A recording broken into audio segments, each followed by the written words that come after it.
গেছে তার সাথে আমার বোনের জীবনটাও শেষ। ও যদি বেঁচে হতো তাও কোনো ওর মূল্য নেই, তাকে জন্য ফাঁসি হয়। মাগুরায় বড় বোনের বাড়িতে বেড়াতে গিয়ে 7 বছরের এক শিশু ধর্ষণের শিকার হওয়ার অভিযোগ উঠেছে।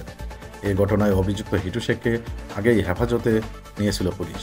এবার শিশুটির ভগ্নিপতি সজীব শেখকেও হেফাজতে নেওয়া হয়েছে। হিটু শেখ শিশুটির বড় বোনের শ্বশুর।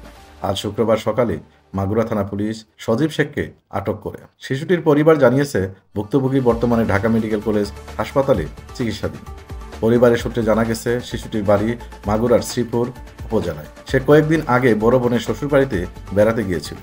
গতকাল বেলা 11টার দিকে অচেতন অবস্থায় শিশুটিকে মাগুরা 250 শয্যা বিশিষ্ট হাসপাতালে নিয়ে আসেন বোনের শাশুড়ি। পরে শিশুটির মা হাসপাতালে ছুটে আসেন। হাসপাতালের চিকিৎসকরা জানিয়েছেন, প্রাথমিক পরীক্ষায় শিশুটির গলায় চেপে ধরার চিহ্ন, শরীরে আঁচড়ের দাগ এবং যোনিপথে রক্তক্ষরণের প্রমাণ পাওয়া গেছে।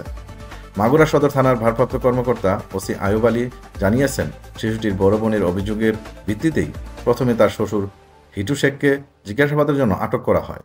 এরপর শিশুটির মায়ের অভিযোগের ভিত্তিতে আজ ভগ্নিপতি সজীব শেখকে হেফাজতে নেওয়া হয়েছে।